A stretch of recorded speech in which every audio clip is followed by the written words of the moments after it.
제가 이제 최근에 이제 부동산에 전화를 돌려보면 네. 분양권이 네. 확실히 인기가 많은 것 같아요. 근데 사실 저희가 조금 다뤘잖아요. 네. 갭 투자 종말 이런 얘기 하면서 시장이 어떻게 변화되어 가는지 이야기도 했었고, 기본적으로 실수요자들이 움직이고 있는 시장이죠. 네. 지금 현재가. 네. 근데 그분들이 원하는 건 두 가지예요. 그냥 신축 아파트 아니면 곧 신축되는 거. 그게 분양권이잖아요. 신축도 할 수 있긴 하지만 청약이 제일 좋고 사실은. 네. 청약이 안 되면 분양권을 살 수도 있고, 그다음에 신축도 할 수 있는데, 이제 아무래도 신축은 갭도 크고 하다 보니까 일단은 괜찮은 분양권 하나 사두자, 이런 사람도 꽤 있겠죠. 네. 그리고 또 다주택자 분들 같은 경우도 사실은 요즘 분양권 투자를 많이 하더라고요. 기축은 전세가율이 너무 낮잖아요. 네. 근데 분양권은 10%만 있으면 되고, 과거에 그 높았던 프리미엄이 다 빠져 있으니까 입지 좀 괜찮다 싶으면 하나 사둘까? 그런 분들이 많은 것 같아요. 한 2, 3년 뒤에 뭐 매각할 수도 있고, 뭐 실입주 안 해도 되는 분양권들이 있다 보니까 네. 그 쏠림이 좀 있지 않나 싶어요. 제가 전화해봐도 확실히 기간 많은 것들에 대해서 네. 네, 입주까지 기간 많이 남은 것들에 대해서 특히 관심이 더 많더라고요. 네, 아무래도 좀 옥석을 좀 잘 가려야 될 것 같아요. 동훈님, 네. 그러면 저희 또 대구에 관심 있는 분들이 많이 계시니까 좀 대구 분양권을 예시로 몇 개만 좀 분석해 주시면 어떨까요? 아, 대구요? 네. 갑자기? 네. 대구 분양권? 하긴 대구에는 분양권이 많죠. 네. 분양할 것들이 많고, 과거에 프리미엄 올랐다가 지금 빠져서 심지어 마피도 많죠. 그쵸. 그리고 분양권이 너무 많죠. 네. 각 지역마다. 네. 그래서 사람들 입장에서는 분양 가격은 5억이었는데 10%인데 마피 3천이면은 내 돈 1, 2천으로도 살 수 있네? 막 그러다 보니까 관심을 좀 가지는 것 같아요. 돈을 받고 사는 것도 있더라고요. 있을 수 있죠. 네. 충분히 있을 수 있죠. 네. 어쨌든 보시는 분들의 도움이 좀 돼야 되니까 뭐 꼭 대구 분양권을 봐라 이런 의미가 아니라, 지금 우리가 이제 분양권을 어떤 식으로 검토를 하면 좋은지 그것도 팁을 좀 같이 드리면서 네. 얘기하면 좋을 것 같긴 하네요. 그리고 이게 확실히 하고 가야 될 게 뭐 매수 추천 이런 거 절대 아니라 공부 차원이란 거 꼭 아시고 들어갔으면 좋겠습니다. 네, 네. 근데 사실 분양권은 결국은 한 50% 이상은 입지 이해도에서 결정이 나요. 대구에 있는 분양권은 그냥 제 개인적으로는 네. 사고 싶은 게 하나도 없거든요. 제 개인적으로는. 네. 왜냐면 좋은 입지에 있는 거는 말도 안 되게 비싸고, 네. 옆에 있는 신축 아파트가 예를 들어서 뭐 지금 뭐 10억 하는데 얘는 뭐 12억에 분양하고 뭐 이런 식이다 보니까 살 이유가 없는 거죠. 네. 그럼 눈높이를 낮춰서 이제 입지를 좀 낮추면 입지가 너무 별로인 것들이 너무 많은 거예요. 근데 그걸 억지로 사야 될까? 좀 저렴하다고? 만약에 올라버리면 그때 스탑 될 텐데 그걸 내가 오랫동안 이 안 좋은 입지를 계속 가져가야 될까? 이런 생각들이 많이 드는 거죠. 그러니까 분양권을 보기 이전에 그냥 입지만 딱 봐도, 예를 들어서 뭐 경기도에 외곽에 있는 거 분양권 싸다고 하면 무조건 살 거예요? 아닐 수 있잖아요. 네. 분명히 아닐 수 있거든요. 네. 그런 느낌이 이제 입지를 통해서 오는 거죠. 근데 그거를 한번 살짝 보면 좋을 것 같아요. 예를 들어 볼까요? 자, 수성구에 있는 거 보죠. 좋네. 범어, 딱, 예. 범어역 인근으로 해가지고, 지방 검찰청, 지방 법원, 범어자이. 와, 이름도 범어란 이름에다가 자이. 네. 끝났잖아요. 네. 이런 것들 뭐, 좀 저렴하게 사면 되겠네라고, P500, 괜찮잖아요. 네. 근데 이제 봐요. 9억 4,700이에요. 옆에 있는 아파트 얼마 할까요? 이거. 이 지금 7억대 나오잖아요. 6억대도 있고. 네. 근데 물론 브랜드 차이 이게 있긴 한데, 그 연식도 10년 이상 차이 나고요. 그러면 연식을 여기 조금 새 거를 좀 잡아볼까요? 여기 이런 거. 2021년식. 네. 이게 지금 7억 5천이잖아요. 고층으로 하면 8억. 네, 그래도. 네. 그래도 힐스테이트에다가 얘도 나쁘지 않은데. 근데 초등학교도 가깝고. 오른쪽이 더 비싼 동네 아니에요, 그럼? 입지가 조금 더 줘야 되는데, 네. 금액이 너무 과하다는 거죠. 그러니까 이걸 누가 살까? 안 살 거라는 거죠, 사람들이. 그 차이가 너무 이제 극명하게 드러나는 거죠. 네. 마피가 훨씬 더 내려가야 거래가 될 수 있겠다. 뭐 그런 생각 드는 거고요. 네. 입지 좋은 거 봤으니까 입지 진짜 안 좋은 걸로 가볼게요. 네. 남구 한번 가볼까요? 대명동 해가지고 대명 힐스테이트 있거든요. 네. 이것도 뭐 호재 해가지고 뭐 엄청 많이 갖다 붙이긴 했는데, 이게 지금 얼마 할까요? 뭐 5억 한 초반 정도 하네요. 네. 그쵸? 네. 이걸 과연 이제 5억 주고 사야 되느냐, 이제 이게 관건인 거잖아요. 남구가 우리가 알고 있는 다른 도시들 대비 대구에서는 사실 입지가 좀 제일 안 좋은 축에 속해요. 서구보다 안 좋아요. 만만치 않아요. 네. 네. 이제 그런데 이제 근데 이게 어느 정도냐라고 했을 때 하나는 강남구면 하나는 진짜 저기 서울 끝자락으로 가야 되는 거거든요. 평당 금액이 몇 배 차이 날까요? 지금 강남이 예를 들어서 9천만 원이다. 네. 그러면 그거를 뭐 저 도봉구나 저 뭐 금천구 끝자락으로 갔을 때 아무리 신축이라고 하더라도 한 3천 하면 되지 않을까요? 3천? 뭐 네. 3천 안 될 수도 있죠. 네. 한 3배까지 차이 날 수 있잖아요. 그럼 이거 같은 경우도 수성구 대비 그러니까 제가 생각하는 입지 수준이라는 게 있단 말이에요. 네. 저는 얘는 40%로 딱 잡아요. 아, 대장 아파트 대비 저는 40% 정도가 맥스다. 네. 40%가 저렴해야 메리트가 있다. 이렇게 저는 보는 거거든요. 네. 그럼 이제 수성구 대장 아파트가 이게 최근에 그나마 시세가 좀 올라왔어요. 근데 사실은 이제 좀 올라오지 않았던 시기도 같이 생각해야 되거든요. 네. 힐세트 버머가 지금 대장이란 말이에요.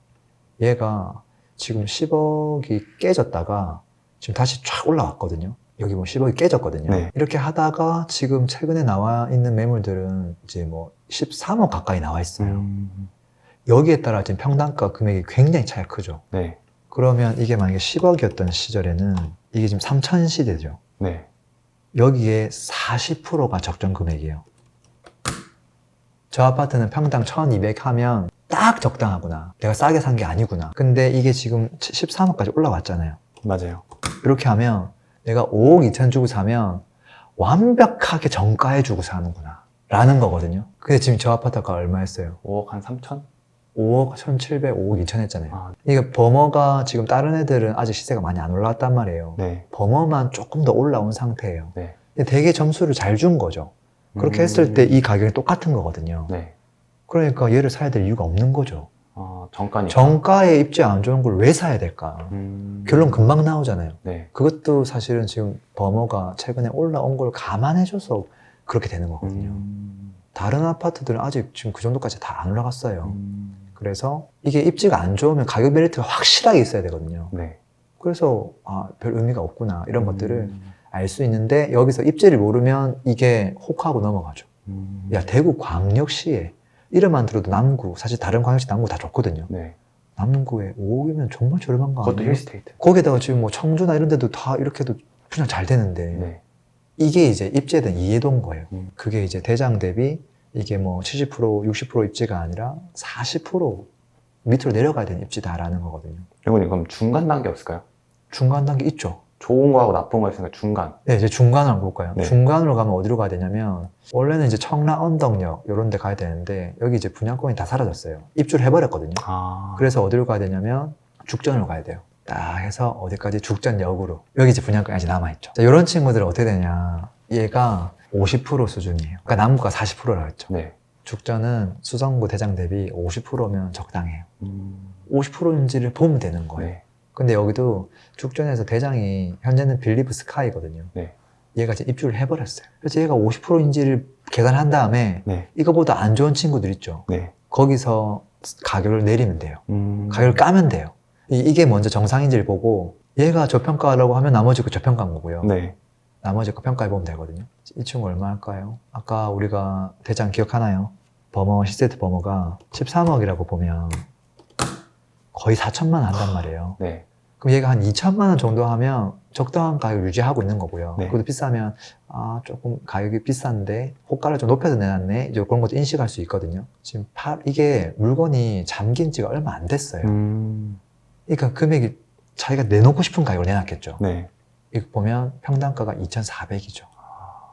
그렇잖아요. 지금 사실 지금 뭐 그 전에 거래됐던 거는 6억 9천 이랬잖아요. 네. 근데 얘를 지금 바로 8억에 내놨다는 소리잖아요. 물론 20년도 이때는 고가일 때는 그 정도까지 간 적이 있지만 8억은 사실은 물건이 잠겨서 저는 좀 높게 내놨다고 봐요. 근데 만약에 이거를 8억이 아니라 한 7억 한 중순이나 7억 4천 이 정도 내놨다고 하면 뭐 그러면 조금 수긍할 수 있을 것 같아요. 네. 근데 그렇다 하더라도 지금 가격이 50%보다 좀 많이 높거든요. 물론 스카이 상품성이 좋기 때문에 약간 뭐 변수가 좀 있긴 한데 네. 그거 대비 그럼 나머지 걸 한번 체크해보면 이런 친구들 신축이죠. 네. 요거 평당 얼마일까요? 이게 기본적으로 평당 2,000을 넣으면 저는 저렴하다고 생각하진 않거든요. 이거 눌러볼까요? 네.